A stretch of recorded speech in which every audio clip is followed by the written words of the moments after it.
வணக்கம். இன்னைக்கு நாம ஒரு ஆழமான விஷயத்துக்குள்ள போக போறோம். வள்ளலார் அருளிய திருவருட்பாவுல முதல் திருமுறை. அதுல முதல் பதிகம் தெய்வமணி மாலை. ஆமா, சென்னை கந்தக்கோட்டத்து கந்தவேல் மேல பாடினது. மொத்தம் 31 பாடல்கள். சரி, இந்த பாடல்கள் வழியா வள்ளலாரோட அந்த உள்ளத்து உணர்வுகள், அவரோட தேடல், இதெல்லாம் கொஞ்சம் விரிவா அலசலாமா? நிச்சயமா. இது வெறும் பக்தி பாடல்கள்னு மட்டும் சொல்லிட முடியாது. இதுல தத்துவம் இருக்கு, வாழ்வியல் இருக்கு, மனித மனசோட போராட்டங்கள் இருக்கு. ஆமா, இறைவன் கிட்ட எப்படி சரணடைறதுங்கிற அவசியமும் ரொம்ப அழகா சொல்லப்பட்டிருக்கு. கந்தக்காட்டத்து முருகனை வச்சு அவரோட உணர்ச்சிகள் எப்படி வெளிப்படுத்தியிருக்காருன்னு பார்க்கலாம். ஆமா, முக்கியமா ரொம்ப எளிமையான சொற்கள்ல பெரிய பெரிய கருத்துக்களை சொல்லியிருக்காரு பாருங்க. அதுதான் சிறப்பு. நீங்க சொல்ற மாதிரி முதல் பாடல்லையே அந்த சரணடைதல் தெரியுது. ஆனா ஒரு சுவாரஸ்யம் என்னது? அவர் வெறும் ஞானத்தை மட்டும் கேட்கலையே, ஓங்கும் புண்ணியம், அன்பு, அருள், செல்வம், அறிவு, இன்பம் எல்லாத்தையும் கேட்கிறாரு. லௌகீகமும் ஆன்மீகமும் கலந்த மாதிரி இருக்கே, இது எதை காட்டுது? அது ரொம்ப முக்கியமான ஒரு கவனிப்பு. வள்ளலாரோட பாதை உலகத்தை வெறுத்து ஒதுக்குறது மட்டும் இல்லைன்னு இது காட்டுது.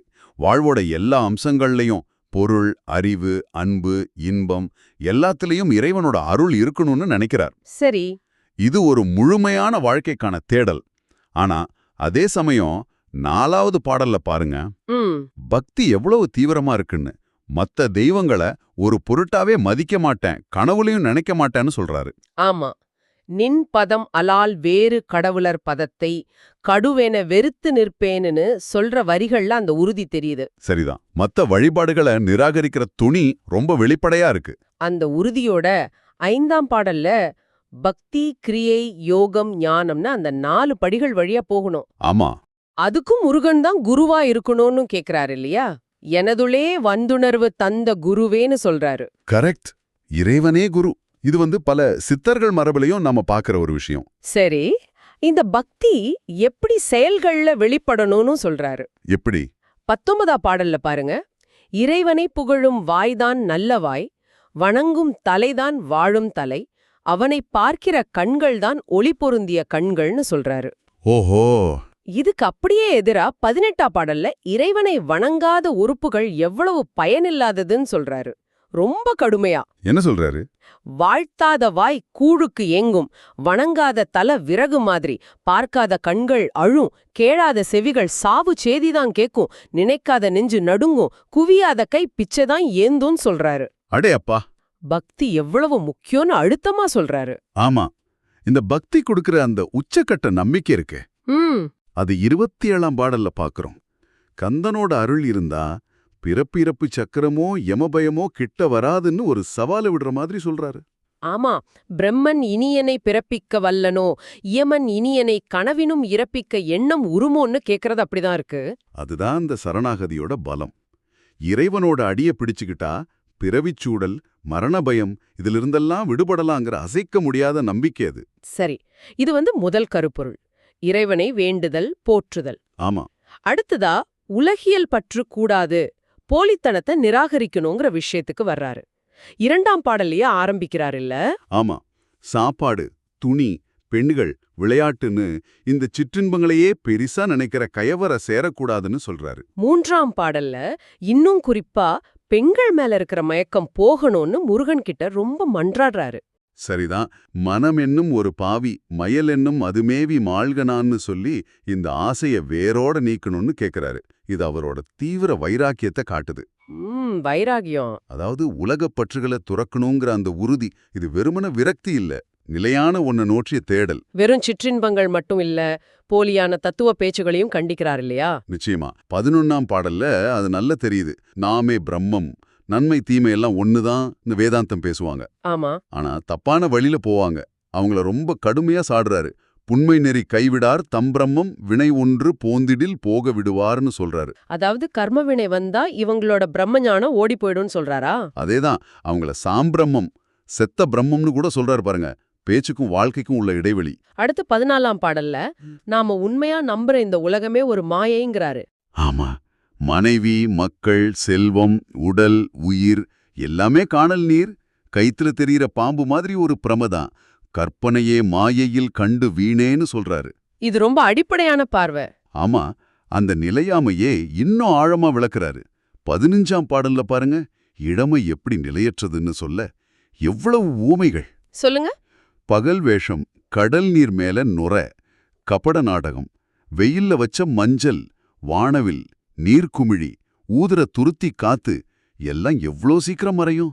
அதான் இளமைங்கிறாரு. ஆஹா. அதே மாதிரி 16ஆம் பாடல்ல செல்வத்தோட நிலையாமை. அது விஷம், கபட நாடகம், ஆத்து வெள்ளம், கடல் அலை, கோடை மேகம், சுத்திர சக்கரம்னு பல உதாரணம். இந்த ஊமைகள் மூலமா நிலையாமை மனசுல பதியலும்னு நினைக்கிறாரு. சரிதான். அதே மாதிரி உடலோட நிலையாமைக்கு 17ஆம் பாட்டு. 17 ஓட்டப்பானை, எரிஞ்ச கல்லு, அருவி, காத்துல விளக்கு, மின்னல், பஞ்சு, பறவைக்கூடு, கனவு, தண்ணீல எழுதுற எழுத்து. அப்பா, சொல்லிக்கிட்டே போறாரு. ஆனா ஒரு யதார்த்தமான விஷயமும் சொல்றாரு. இவ்ளோ நிலையாமை தெரிஞ்சும் உட்கண்டு கொண்ட திலாசை கைவிடேன் என் சேகுவேன்னு தன்னோட இயலாமையையும் சொல்றாரு. அதுதான் வள்ளலாரோட நேர்மை. தத்துவத்தை மட்டும் சொல்லல, அதை கடைபிடிக்கிறதுல உள்ள தன் சொந்த போராட்டத்தையும் சொல்றாரு. 20ஆம் பாடல்ல கூட உழவு செஞ்சு பொருள் சேர்த்து இந்த உடம்ப வளர்க்குறோமே தவிர இது பொய்ன்னு உணரலேன்னு வருத்தப்படுறாரு. 23ஆம் பாடல்ல மனசோட அடங்காத தன்மையை பத்தி சொல்றது ரொம்ப தீவிரம். எப்படி சொல்றாரு? பேய் பிடிச்ச, கள்ளு குடிச்ச, கோளால் அடிபட்ட, பித்து பிடிச்ச குரங்குங்கிறாரு மனச. அடடா. அது மட்டும் இல்ல, குயவன் சக்கரம், பிள்ளைங்க விளையாடுற பந்து, விலங்கு, சுழல் காத்து, இந்திரஜாலம் நம்ம கர்மாவோட வடிவம்னே சொல்றாரு. ஆமா. என் சொல் கேளான், எனது கைப்படான், மற்றிதற்கே ஏழையேன் என் சேகுவேன்னு தன் மனசை கட்டுப்படுத்த முடியலையேன்னு இறைவன் கிட்ட சொல்றது. இது நம்ம எல்லாருக்கும் பொருந்துற மாதிரி இருக்கு.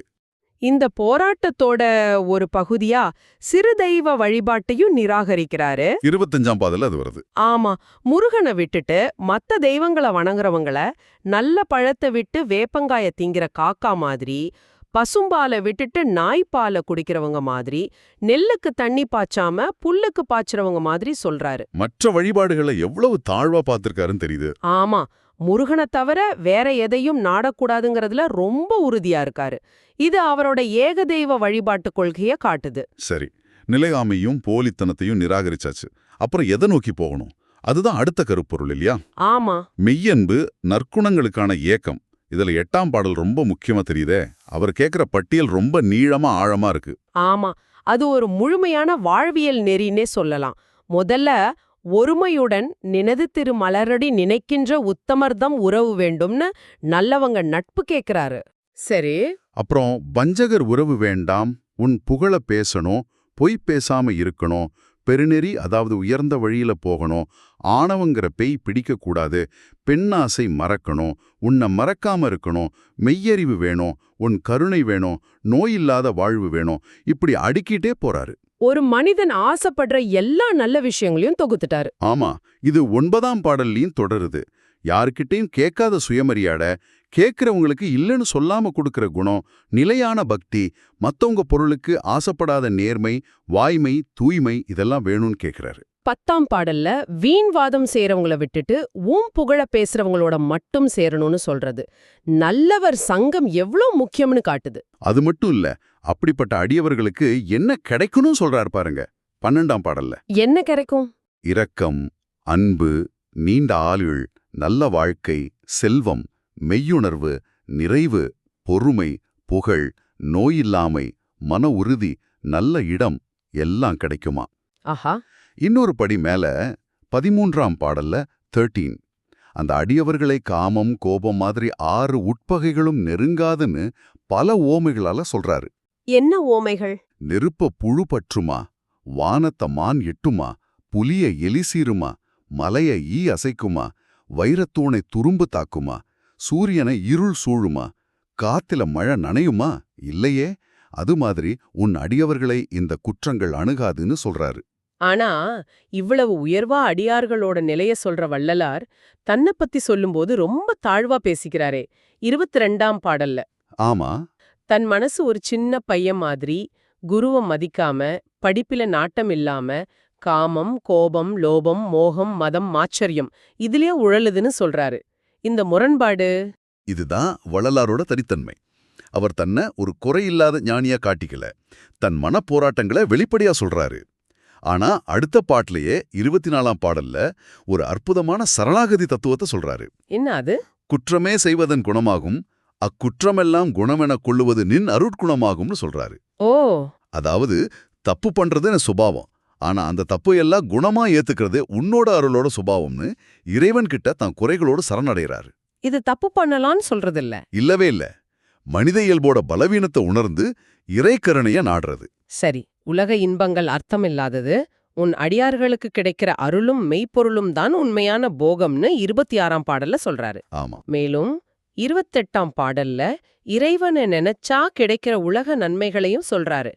மழை, வளம், விளைச்சல், செல்வம், அறிவு, புகழ், உடை, கொடை, உணவு, அமைதி, தேர், யானை, குதிரை எல்லாம் கிடைக்குமா.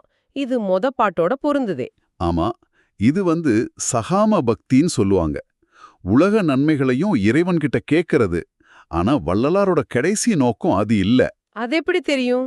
31வது பாடல் அத தெளிவா சொல்லுது. தன்னோட உண்மையான விரதம் உன் திருவடியைத் தவிர வேற யாரையும் நினைக்காம இருக்கிறதுதான்னு சொல்றாரு. நான் கொண்ட விரதம் நின் அடியளால் பிறர் தம்மை நாடாமை ஆகும்னு சொல்லி அந்த விரதத்தை உலக ஆசைங்கிற நாய் புடிச்சிட்டு போகாம காக்கணும்னு கேக்குறாரு. ஆஹா, இறுதி இலக்கு இறைப்பற்றுதான். நிச்சயமா. சரி, கடைசி கருப்பொருள் இறைவனோட இயல்பும் குருவோட தன்மையும். 5ஆம் பாடல்லையும் 14ஆம் பாடல்லையும் முருகனையே குருவா பாக்குறாருன்னு சொன்னீங்க. ஆமா, உலக மாயையிலிருந்து விடுவிச்சு உண்மை எதுன்னு சொன்ன குரு நீயேன்னு சொல்றாரு. பாடல் 14 இறைவனே வழிகாட்டிங்கிற தத்துவம் திரும்ப திரும்ப வருது. அந்த இறைவன் எப்படிப்பட்டவன்னு சொல்றாரு. 6ஆம் பாடல்ல நமக்குள் இருக்கிற காமம், கோபம், லோபம், மோகம், மதம், மாச்சரியம், கொலைன்னு 7 பகைவன் இருக்கான். அவங்க கிட்ட இருந்து காப்பவன் முருகன்கிறாரு. சரி, 7ஆம் பாடல்ல ஒரு சுவாரஸ்யமான உருவகம் இருக்கு.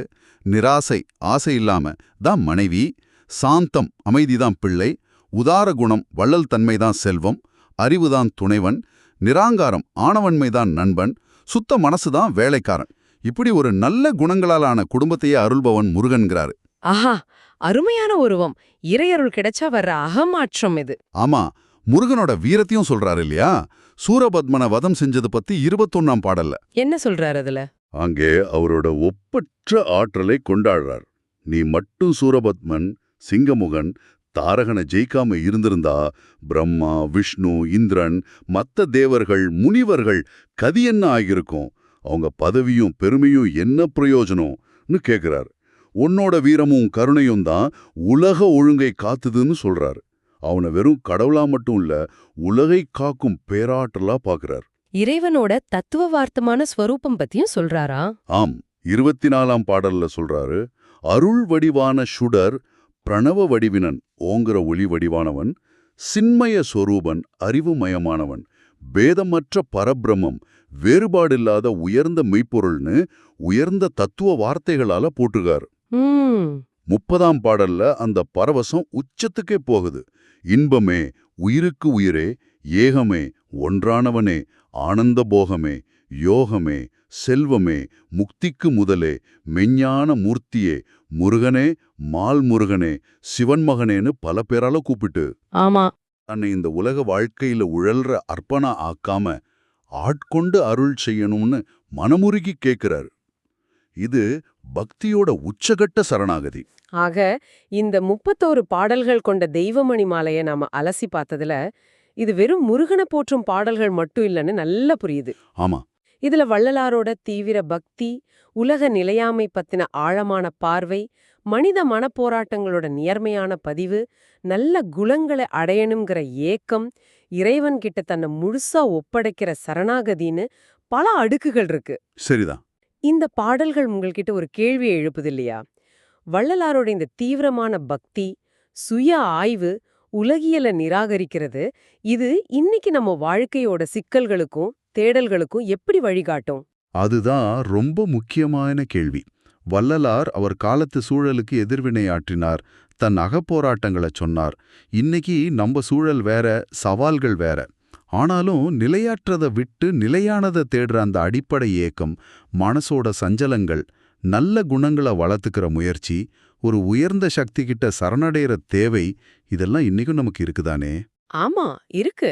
அதனால பல நூற்றாண்டுகளுக்கு முன்னாடி எழுதின இந்த பாடல்கள்ல இருக்கிற அந்த தீவிரம், நேர்மை, தேடல், இதெல்லாம் இன்னைக்கு உங்க தனிப்பட்ட ஆன்மீக பயணத்துக்கும் மனத்தெளிவுக்கும் ஒரு தூண்டுகோலா அமையுமா? அந்த வரிகளுக்கு பின்னாடி இருக்கிற வள்ளலாரோட அந்த உள்ள கிடக்கைய உணர முடியுதா? ஆமா. இந்த கேள்விகளோட திருவருட்பாவோட மத்த பதிகங்களை நீங்க அணுகும்போது இந்த பயணம் இன்னும் ஆழமாகும்னு நினைக்கிறேன்.